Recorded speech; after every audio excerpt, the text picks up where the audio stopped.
Bismillahirrahmanirrahim. Assalamualaikum warahmatullahi wabarakatuh. Di video kali ini saya akan mempresentasikan tugas mata kuliah kewarganegaraan dengan tema bentuk-bentuk negara. Saya akan langsung mulai saja. Izinkan saya untuk share screen. Di slide pertama ialah bentuk negara. Dan di sini saya akan memperkenalkan diri saya secara pribadi. Nama saya adalah Suwaldi Syarifuddin dengan NIM 19121341. Saya berasal dari program studi Sistem Informasi 06 dari Universitas Amikom Yogyakarta. Secara garis besar, bentuk negara harus dibedakan dari bentuk pemerintahan dan sistem pemerintahan. Bentuk negara adalah terkait susunan negara, apakah bersusun tunggal atau jamak. Yang kedua, bentuk pemerintahan terkait dengan tata cara pengisian kepala negara dan tata cara pembentukan kehendak negara. Lalu yang terakhir adalah sistem pemerintahan terkait dengan hubungan eksekutif dan parlemen. Lalu berikutnya, bentuk negara menurut Plato. Ada 5 bentuk negara yang dikemukakan oleh Plato, di antara lain adalah tirani, demokrasi, oligarki, serta aristokrasi. Yang pertama adalah tirani. Bentuk pemerintahannya ini dijalankan oleh orang-orang yang bersikap absolut atau sewenang-wenangannya. Lalu yang kedua adalah bentuk negara demokrasi. Di dalam bentuk negara demokrasi ini, segala tindakan daripada penguasa hanya dilaksanakan dan ditujukan untuk kepentingan si penguasa itu sendiri. Kekayaan dan pendapat negara, maksudnya kekayaan dan pendapatan negara digunakan untuk kepentingan mereka sendiri, menjadi milik sendiri, dan oleh karena itu kemudian kekuasaan negara ini jatuh dan dipegang oleh kaum yang kaya raya. Oke, yang ketiga adalah negara demokrasi. Sistem eh, sistem tertinggi pemerintah.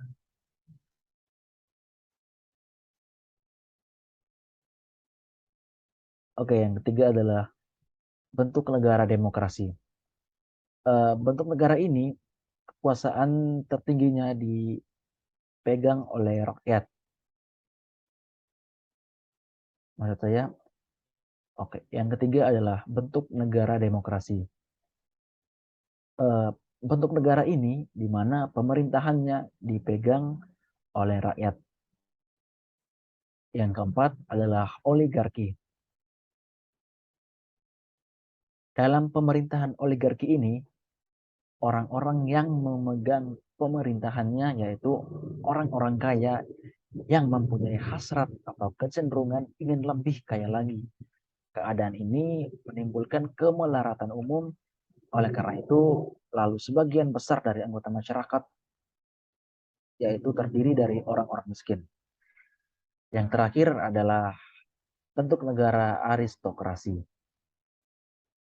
Ini adalah bentuk negara di mana pemerintahannya dipegang oleh para cendekiawan atau orang-orang pandai yang menjalankan pemerintahannya itu berpedoman pada keadilan. Berikutnya adalah bentuk negara menurut Aristoteles.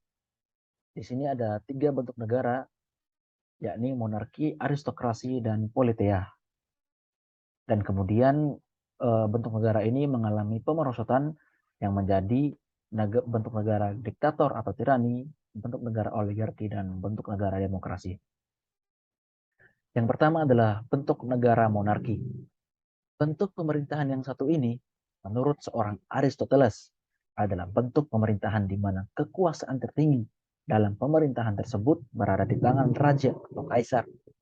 Pemimpin inilah yang memastikan kepentingan masyarakat tercapai dan terpenuhi.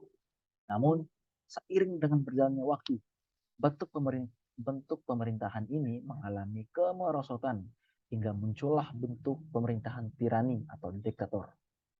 Yang dimana menurut seorang Aristoteles, bentuk negara Diktator ini atau tirani adalah negara yang memiliki bentuk pemerintahan yang dipimpin oleh kaisar atau raja. Bedanya, pemimpin di sini memimpin untuk kepentingan pribadi, bukan untuk kepentingan umum. Sangat berbanding terbalik dengan bentuk pemerintahan monarki di atas ya, yang dimana pemimpinnya memastikan untuk lebih mementingkan masyarakat umum tercapai dan terpenuhi. Yang kemudian adalah bentuk negara aristokrasi. Bentuk negara aristokrasi ini ditandai dengan adanya kepemimpinan orang-orang yang dianggap sebagai kaum yang paling baik, yakni orang-orang yang berdarah biru atau para cendekiawan atau bahasa gaulnya orang-orang pintar. Namun dengan seiring berjalannya waktu, bentuk pemerintahan ini mengalami pemerosotan sehingga muncullah bentuk pemerintahan oligarki. Bentuk pemerintahan oligarki ini menurut seorang Aristoteles ditandai dengan kekuasaan politik yang dipegang oleh kelompok elit kecil yang melebihi kelebihan masyarakat atau yang memiliki kelebihan di masyarakat, baik berdasarkan kekayaan, jabatan seperti militer gitu atau status keluarga. Oke, yang terakhir adalah bentuk pemerintahan politeia. Bentuk pemerintahan politeia atau pemerintahan klasik menurut Aristoteles yang satu ini adalah bentuk pemerintahan di mana kekuasaan politik dipegang oleh banyak orang yang terlibat demi mencapai kepentingan umum. Namun dengan seiring berjalannya waktu, makin ke sini, bentuk pemerintahan ini mengalami kemerosotan hingga muncullah bentuk yaitu bentuk pemerintahan demokrasi. Nah, ini nih bentuk pemerintahan yang sekarang dipakai oleh negara kita, yakni Indonesia. Bentuk pemerintahan demokrasi ini dapat dilihat dari cirinya. Maksudnya bentuk pemerintahan demokrasi dapat dilihat cirinya dari kekuasaan tertinggi yang ada pada tangan rakyat atau masyarakat kita sendiri. Yang berikutnya adalah bentuk negara berdasarkan susunannya. Di sini terbagi menjadi tiga, yakni bentuk negara kesatuan, bentuk negara federal, dan bentuk negara konfederasi. Nah, ini adalah bentuk negara kesatuan. Negara kesatuan adalah negara yang tidak tersusun dari beberapa negara, melainkan hanya terdiri atas satu negara, sehingga tidak ada negara di dalam negara. Demikian dalam negara kesatuan hanya ada satu pemerintah, yaitu pemerintah pusat yang mempunyai kekuasaan serta wewenang tinggi dalam bidang pemerintahan negara, menetapkan kebijaksanaan pemerintahan dan melaksanakan pemerintahan dengan maksud saya dan melaksanakan pemerintahan negara baik di pusat maupun di daerah-daerah menurut Suhino.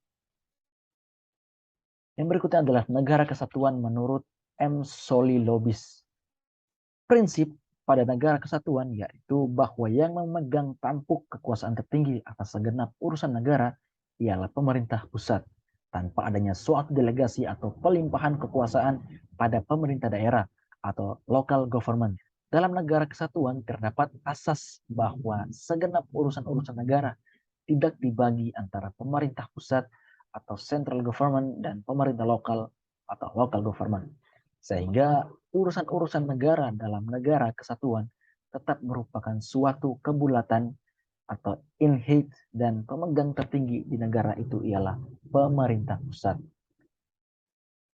Yang berikutnya adalah bentuk negara kesatuan. Menurut C.F. Strong bahwa esensi negara kesatuan adalah negara yang kedaulatannya tidak terbagi-bagi atau dengan kata lain kekuasaan pusatnya tak terbatas karena konstitusi negara kesatuan tidak mengakui adanya badan pembentuk undang-undang selain badan pembentuk undang-undang pusat. Yang berikutnya adalah negara kesatuan. Pada saat sekarang ini, suatu negara kesatuan dapat dibedakan dalam dua bentuk. Yang pertama, negara kesatuan dengan sistem sentralisasi, dan yang terakhir adalah negara kesatuan dengan sistem desentralisasi. Kita ke poin berikutnya, negara federal. Negara federal atau negara serikat adalah negara yang bersusun jamak. Maksudnya negara ini terdiri dari beberapa negara yang semula yang semula telah berdiri sendiri sebagai negara yang merdeka dan berdaulat, mempunyai undang-undang sendiri serta pemerintahannya sendiri. Sekali lagi, negara federal. Negara serikat adalah negara yang bersusun jamak. Maksudnya negara ini terdiri dari beberapa negara yang semula berdiri sendiri sebagai negara yang merdeka dan berdaulat, mempunyai undang-undang dasar sendiri serta pemerintahan sendiri. Negara-negara bagian itu kemudian menyerahkan sejumlah tugas dan kewenangan untuk diselenggarakan oleh suatu pemerintahan federal. Sedangkan urusan-urusan lain tetap menjadi kewenangan negara bagian. Yang berikutnya adalah negara konfederasi. Negara konfederasi ini adalah negara yang kedaulatannya berada di masing-masing negara yang masuk dalam konfederasi tersebut, menurut pendapat dari Jelinek.